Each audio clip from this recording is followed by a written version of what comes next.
Can you guys give me an ETA on when you're going to fire that so I know if I have to stand here the whole time with this damn shield? You're not going to fire it at me, all right. Okay. Oh. Ouch. All right. In that case, I'm going to worry about the front. Anything else? That's a bold statement. There's not a lot of room here before you're going to kill someone else. Is their life any less than mine? You are all expendable. We have that t-shirt, right? Yeah. Ted, are we ready? Yes. Thank you. You threw your voice well, sir. Okay, so you're good? Yeah, I'm good. We're rolling. All right, we're good. Sweet. Welcome to Shmoocon 2010.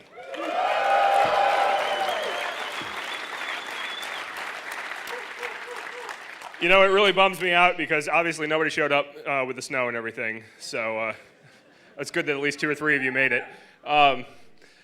First of all, a big hand for the registration desk for getting you all registered again in record time.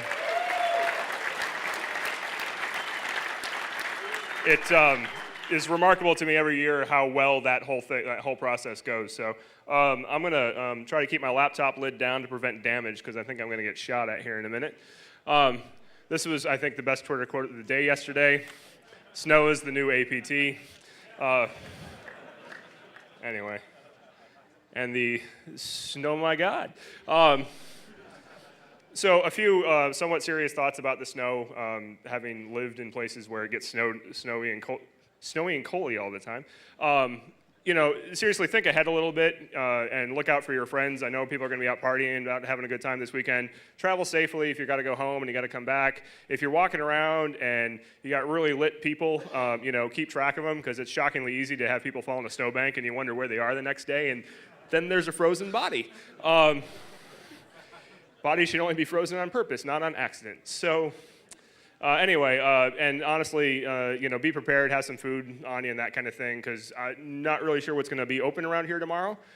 So if you're planning on living at Chipotle, you may want to go down and provide the Chipotle employees with several $100s right now to make it worth their while to come in tomorrow, because otherwise they may just stay home. So, you know, seriously, do think ahead, you know, just trying to keep everyone alive and safe. Every year, everyone asks me, you know, what's victory for Shmoocon? What makes it successful? And I always say the same number of people leave as showed up.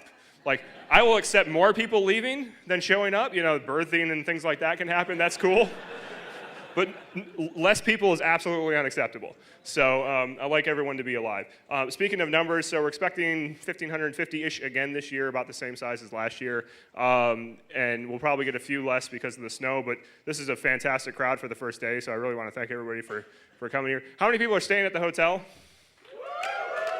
Fairly large. How many people are actually going to go home tonight? And how many of those people are going to come back tomorrow? You've all been to the Ski-Doo shop and bought yourself some new snowmobiles, I see. Anyway, there's obviously more snow talks, etc. And again, there's the Jeffersons over here, or the J rooms on that side and the T rooms on that side. If we ever refer to a room like they're in the Tyler, at least you know it's over there. So I feel compelled to do the, you know, flight attendant thing. So next, talks.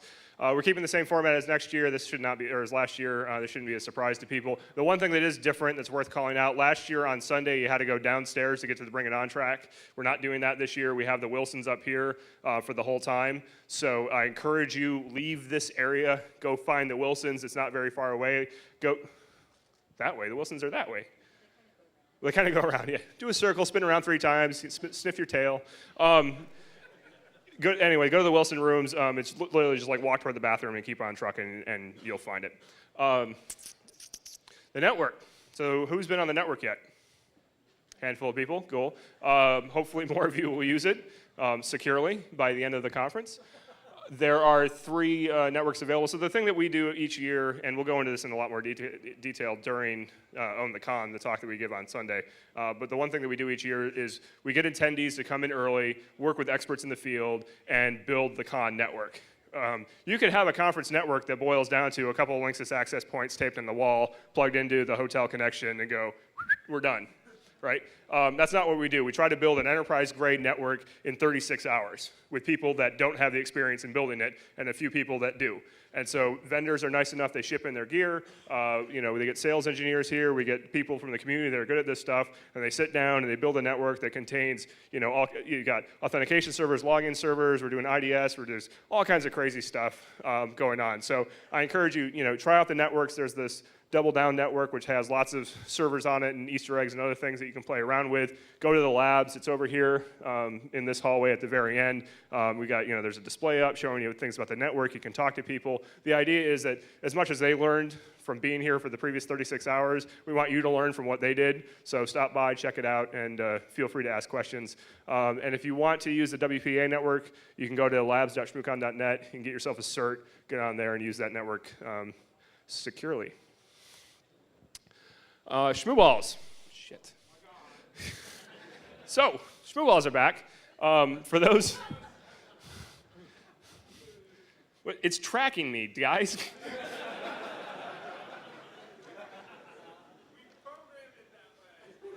Oh, someone chucked one from the back of the room and hit someone. That's good. That's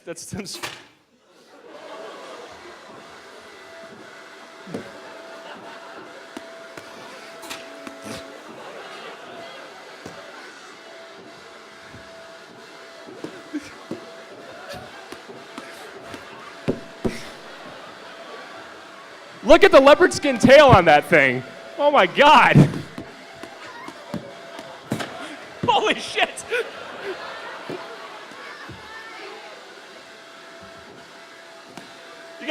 Skydog, you gotta use that thing. Wield it, man, wield it. I feel like I'm an American Gladiator. Where's the oh! Holy shit. Oh, if I wasn't so fat, I'd show you the bruise. God damn.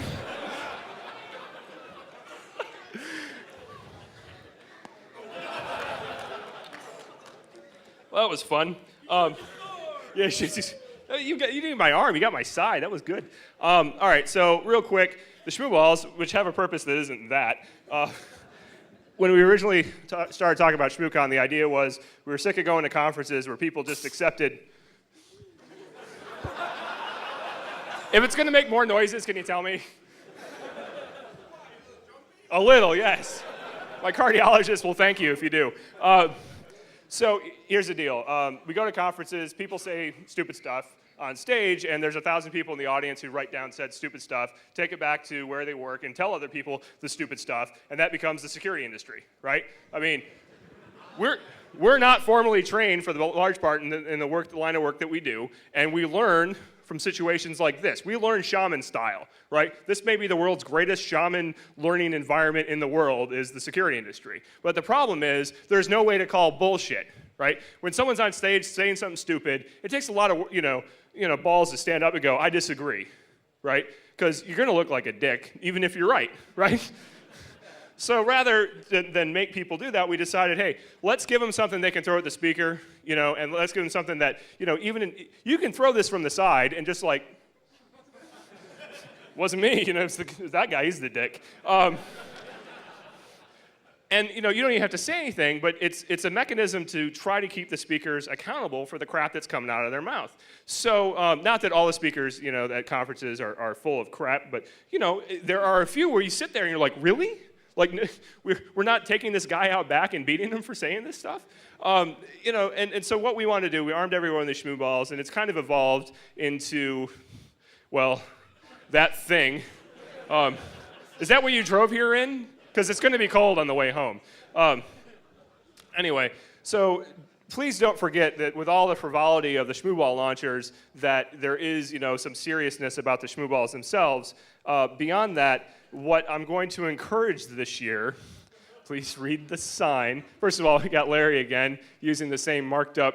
I don't know why I did that to you. I just thought you looked good with the handlebars and everything. We have a Shmooball launching contest this year. So the Shmooball launching contest is going to take place in the contest room next door in the contest room. It's over here in the, what rooms are these over here? T's or J's? T's. Oh, look at that. Look at the big brain on Brad. Last room on the right. What time are the contests? Contest singular? Okay, so 2 tomorrow is practice, and then the big deal is tomorrow at 8 p.m.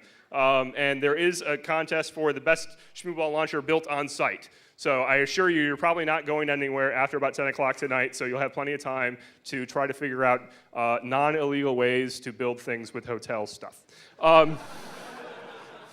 Very carefully dancing around that, because I'm sure there's Marriott staff here. Anyway, but in all seriousness, safety's first. Some of these things clearly are getting pretty damn powerful. If you're going to exercise your right to call bullshit on a speaker, I encourage you to throw this year. Because as fun as it is to have these things flying around, I am a little worried about the safety of people. You'll put an eye out, and my son's learning already that daddy's full of shit.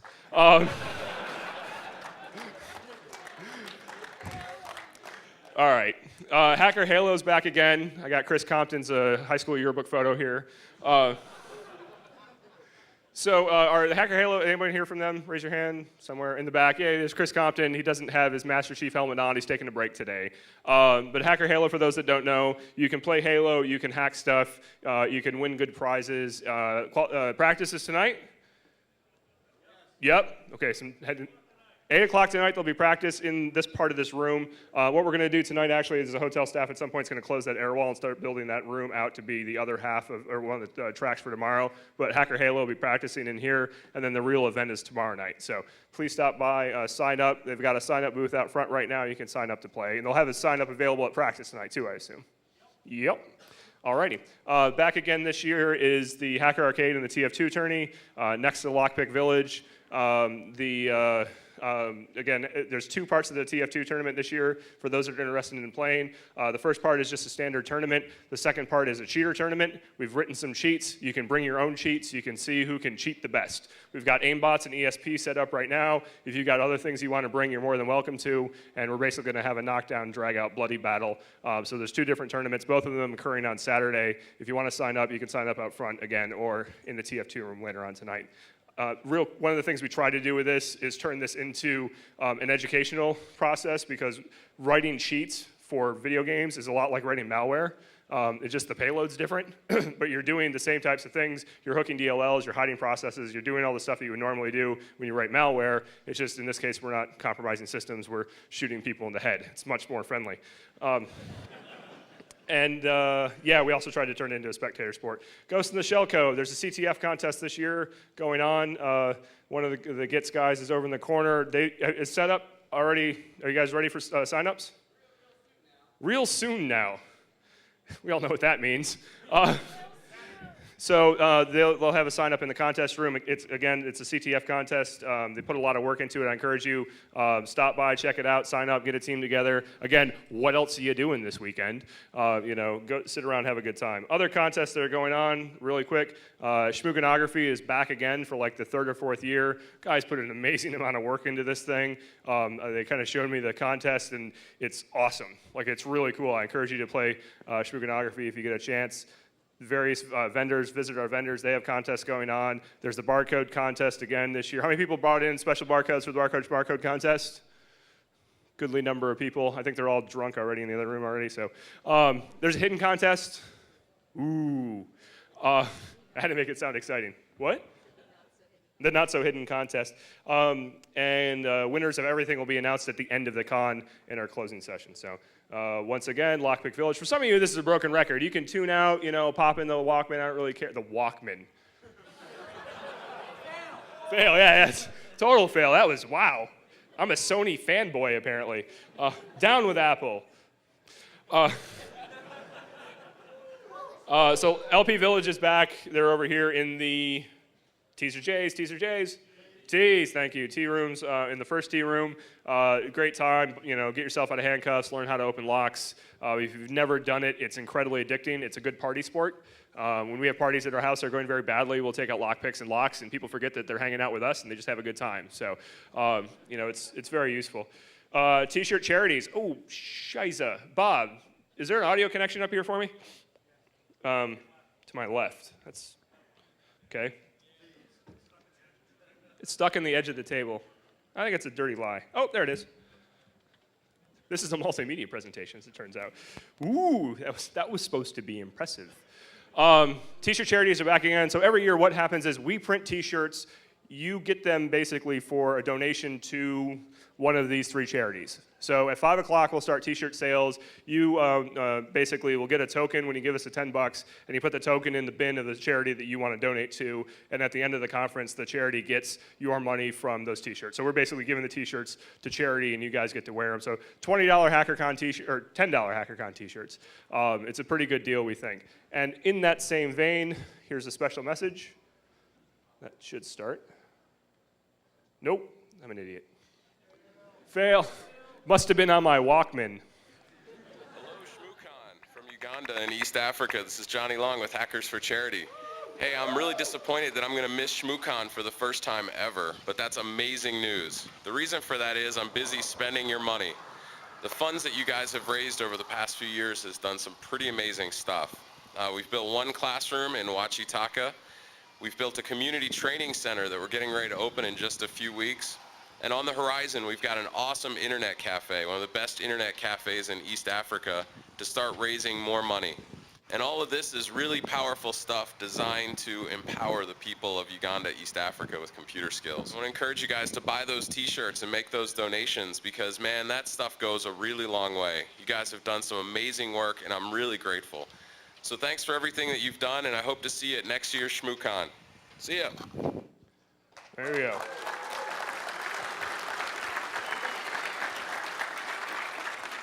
And I think EFF, is there somebody from the EFF that wants to come say a couple words? Oh, hello there. Thank you. It's all sweaty. Oh, no worries, no worries. I like sweat. Hi. Hi, everybody. My name is Alyssa Ralston. I'm the Development Associate at EFF, and I just wanted to thank Shmoo Group for having us, and thank you guys all for coming. If you get our email newsletter, Effect, or if you follow us on Twitter, we're at EFF. You should follow us. You have probably heard that we're coming up on 20 years of being around and protecting your privacy rights, your free speech rights, your rights to innovate. So. What was my point? If you have a token, if you are buying these T-shirts, please feel free to drop it in the EFF tub. Feel free to stop by our booth. We're over there in the corner. And yes, that's about it. Thank you.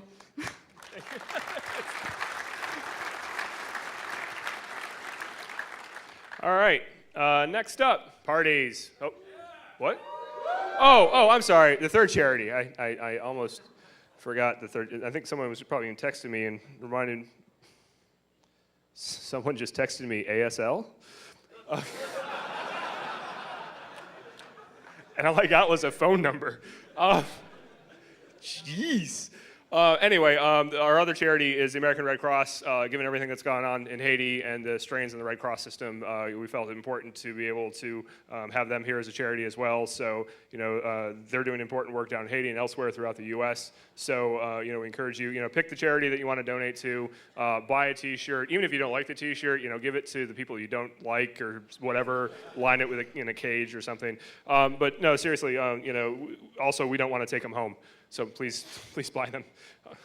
Buy 3, yeah. We really don't want to take things home.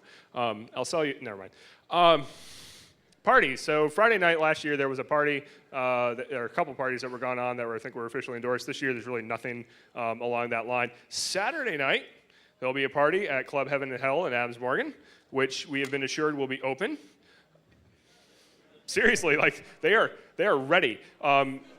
They're sleeping at the club from what we understand. So.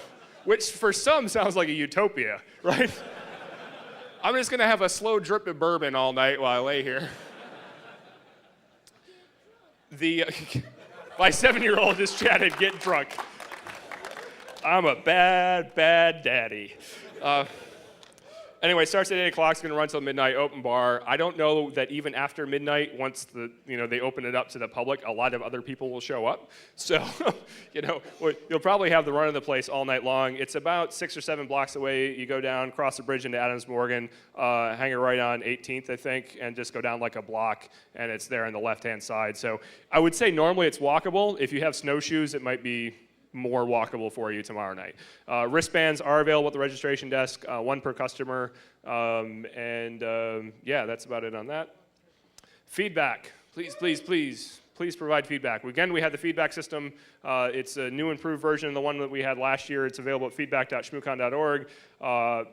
Please, in all seriousness, we put a lot of work into doing the conference, and I hope that it goes well every year, and sometimes it does, and sometimes there's ticket sales.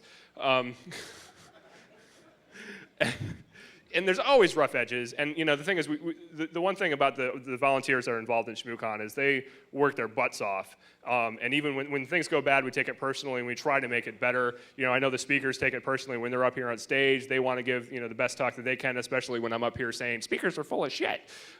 So we want you to provide feedback, because if you don't provide feedback, admittedly the schmooballs are feedback, but we want something potentially a little bit longer lasting, except the bruising. Please go to feedback.shmoocon.org. Provide feedback on speakers. You can get it from your mobile phone. You can get to it from laptops, from the Con network, from home later on. Please, please, please go provide feedback. Video and picture policy. First, Ted's back. Yay, go Ted. Ted drives across country to come do this, and it's a Herculean amount of work, and Ted's a little injured this year, so help him along. Buy the DVDs. Get Ted medical assistance. There's a healthcare plan pitch for you. We'll post the videos online after the con. Right now, the video is being streamed live for those snowbound people or people that couldn't get tickets. So, hello, internet. Welcome, online audience. How many people are watching right now? 6 or 7? 232 people watching Shmoocon online. What? Hi, Shane. There, I'm giving shout-outs now. Anyone's birthday, I can call to your mom. You got Skype. Yeah, we could have, no. The picture policy is back again. We do have a picture policy. I know for some people, this is a little shocking, but we we're private people, and we know a lot of people here are private people. So the way the picture policy works is, one, there's no pictures in this room except for the official photog, who is Carson. He's got a kilt. He does his own upskirts. He needs a really big lens.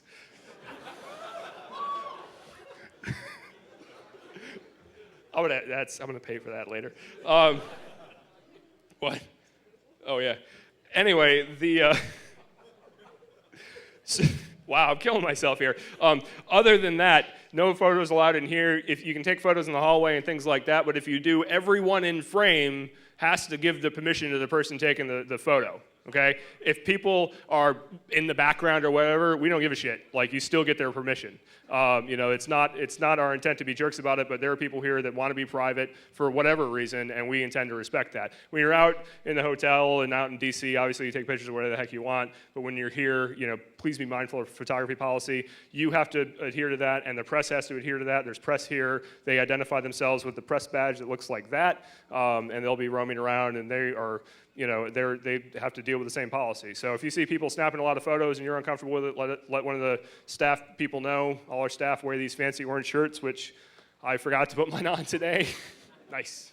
I look like a jerk. But honestly, please, it's something we take seriously. Other warnings, because I'm being a downer right now, please read the hotel info in the program. We like this place. I know there's some rough edges, and it's maybe a little more expensive than some people want to pay, but it's a good hotel. It makes it very easy from us, from con organizers, to throw.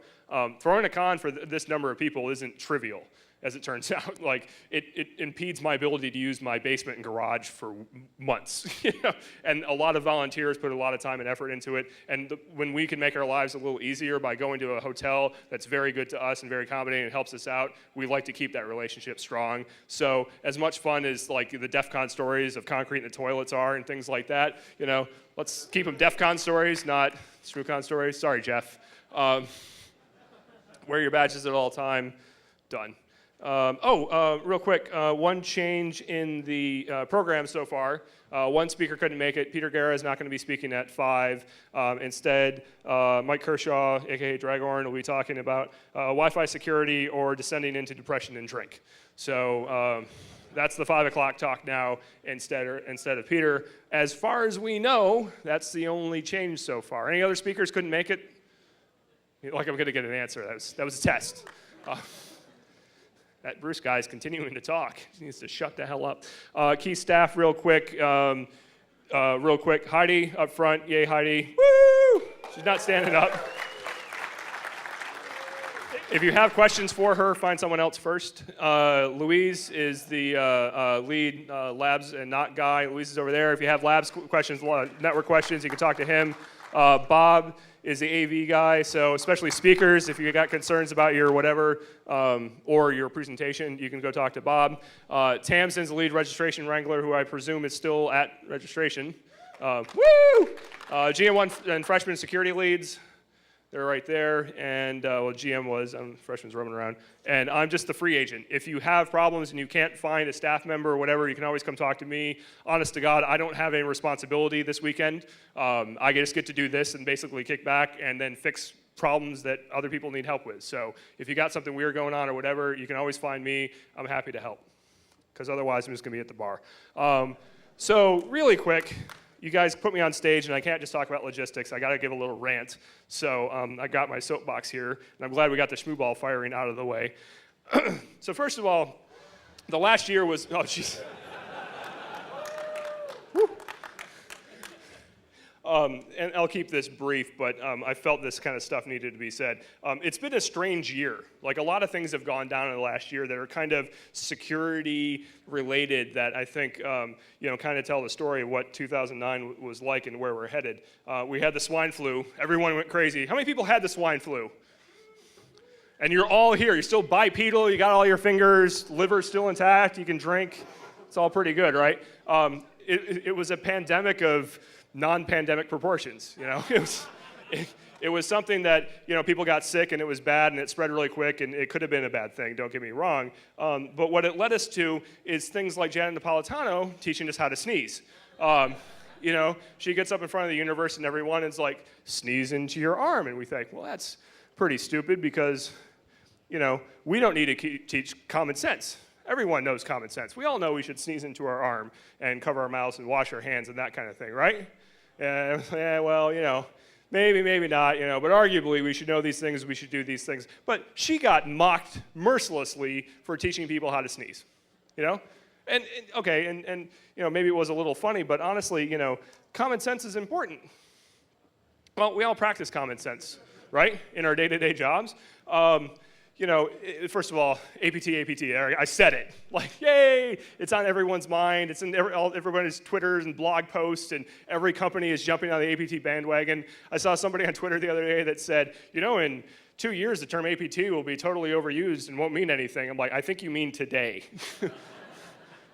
It's already happened. Everyone's talking about this. Well, what can we do? Well, there's all kinds of high-tech things we can do, right? We can have trusted systems. I'm a big trusted systems fan, and people don't like me for this because I sit up here and say, DRM is good because we need that kind of model to really produce secure systems. Boo, yeah, bring it on.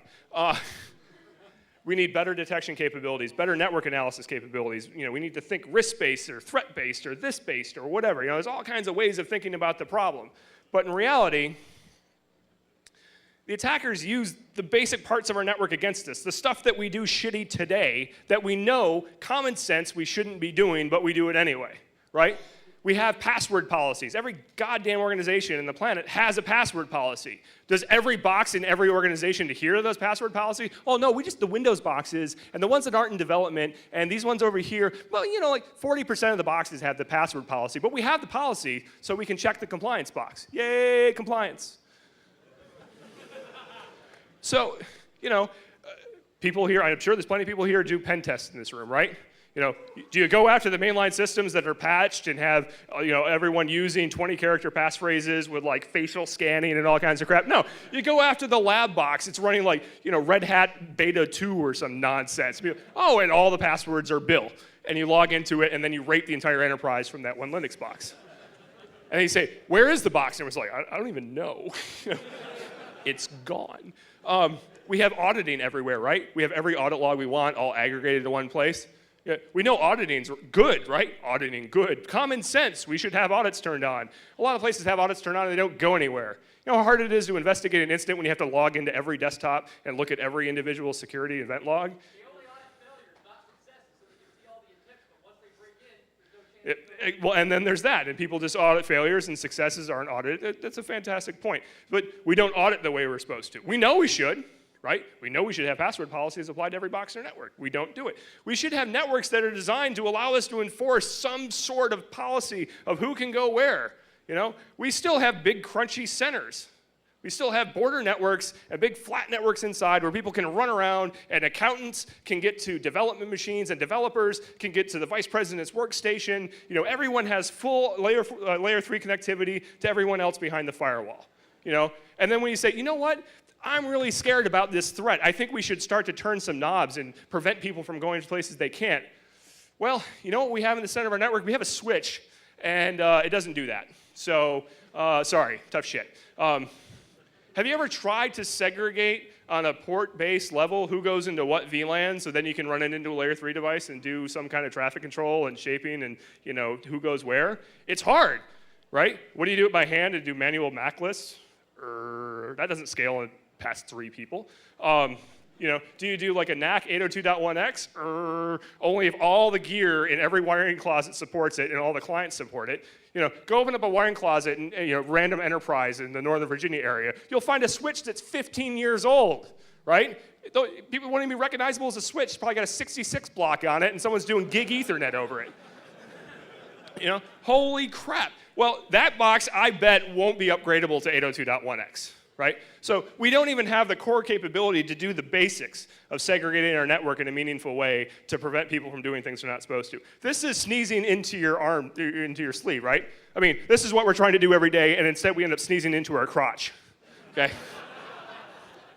It's ridiculous, you know? And every morning we get up and we think, I'm going to go ahead and I'm going to try to implement this 2-factor system and do all these other highfalutin things that cost a shit ton of money, and I'm going to ignore the basics. Right? I'm not going to do the basic common sense things that I should do every day that will make a difference against the threats that we're seeing today. Right? Anyway, so another funny thing that happened on the way to the airport, I had to get naked and show everyone my bum so they realized I didn't have a bomb. There was a Christmas Day bomber. You know, he did something people didn't expect, which was strap explosives to his unit. There's a lot of places I could go with this. I'm not going to go to any of them. You know, but we've got things like, you know, 311, you know, all this kind of crazy stuff, body scanning, all these kinds of things that, you know, someone thinks is making us more safe in the air, right? I mean, ultimately. And we all know this kind of as security theater. Right? Does it really make us any safer? Does body scanning, is taking my shoes off, make it any safer? One guy tried to blow up one airplane with his shoe, and now however many hundreds of millions of people a year have to take their shoes off when they go through an airport, okay? Is it an appropriate response? Maybe, maybe not, but we keep layering all these things. It's defense in depth for the airline industry. Ha-ha. For anyone that's heard my defense in depth rant, we'll just insert the I think it's moronic quote and continue on. So is it a great use of our money? I don't know. Well, Transport Canada wishes to advise travelers of new security regulations for flights to the United States. Carry-on bags are no longer allowed.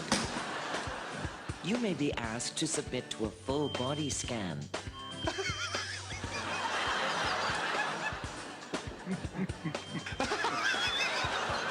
Security agents, at their discretion, may hose you down.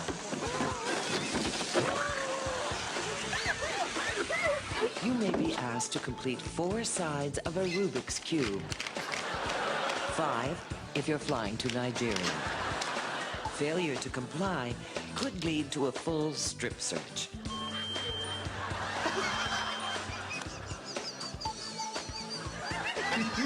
Once you're fully naked and your blood work comes back, you'll be free to be on your way.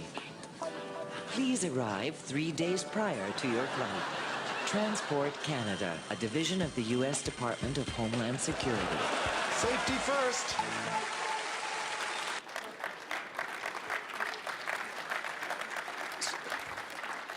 So I just want to be clear on one thing. I don't mean to disparage DHS and the hard challenge that they're fighting. Other countries are doing that for us. But it's a tough challenge. It's not, they're dealing with problems that we haven't faced before. We haven't faced in this scale. We haven't faced with a public who's quite as aware every second of everything that's going on, thank you, Twitter, of all the threats that we're facing and everything, all the countermeasures that are being employed. So, well, you think, well, that's security theater and it leads to this. Well, arguably, we could do the same video about our job and it would be even funnier because it's even sadder, right? We spend billions of dollars each year to protect our networks, right? Okay, how many airlines last year were put into the ground and people were killed because someone successfully committed a terrorist act? Whoop. None. How many people suffered intrusions on their network last year? Everyone, arguably. One. We'll just declare it a truth, okay? You just say one. Everyone got owned. That's pretty bad because we're spending a lot of money too, but we suck at it. We're not doing a very good job. And there's a lot of difference. I'll admit, like air travel, the physics of air travel hasn't changed since the dawn of time. It's still basics of lift and things like that. Our job changes every week, and I'll give you that, but come on now, we're spending a lot of money, and the news in the last 2 months was dire, right? We were worried for a long time about making the case of needing security to go to the CEO and say, we really need to care about computer security. We really need to care about all these bad things happening. Well, all the news that came out in the last couple months made the case for us, right? It was on everyone's tongue. Google's going to pull out of China. All this stuff's going down. There's all these news reports about what's happening. CEOs reading the Wall Street Journal. Holy shit, everyone got owned. I bet you we got owned too. They had the realization. What do you do now? Right? What's the next step? We're all the practitioners. What can we tell them? What can we do differently tomorrow? Spend money, damn right. How do you solve the problem? Spend more money. And then a year when they say, tell me how well you spent that money, and you come up, how many people have to do metrics for their job and say, this is how good we're doing, right? Those mean a lot, right? Fuck metrics. I mean, everybody, you get to the end of the year, you're like, I'm going to put some numbers down that make it look like we made progress. Sweet, I didn't get fired. It's tough because the response right now is, that's how the yardstick for the first year is going to be spend more money. And if this stays in the news and people still continue to have bad days and enterprise still continue to get intruded upon, we're going to need a different yardstick, and B, we're going to need different professionals because we're all going to be fired because they realize we're not doing what we're supposed to be doing, which is keeping the networks and systems and people secure. So the TSA parody video that we just watched, I don't think is nearly as funny when you think of it the fact, well, they're actually being somewhat successful, even if it's a little theatrical. We're just failing at our jobs every day. There. I said it. That was it. That was a real downer. Yeah, so you can have fun now. I'm done being a bitch. Shit.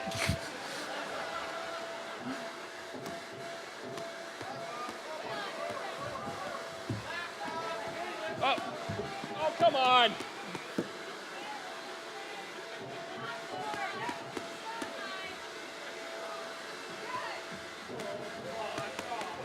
You have terrible aim.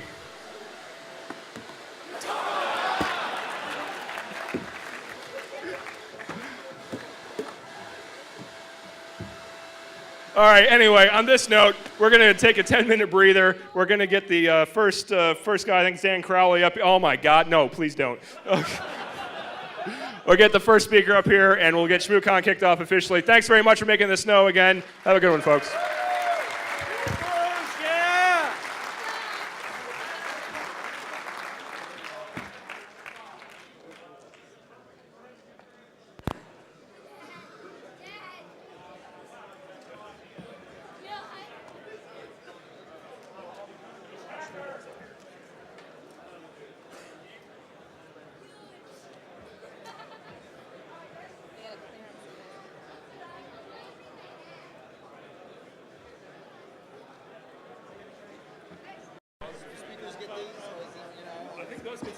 Stay up here. Okay. I took one for you. Did you? Someone hit me with a Shmoocon launcher. That's the second time I've gotten hit. First one was because of you. No, first Shmoocon he threw out prizes, and one of them hit me straight in the head. Doesn't matter. Any projectile game.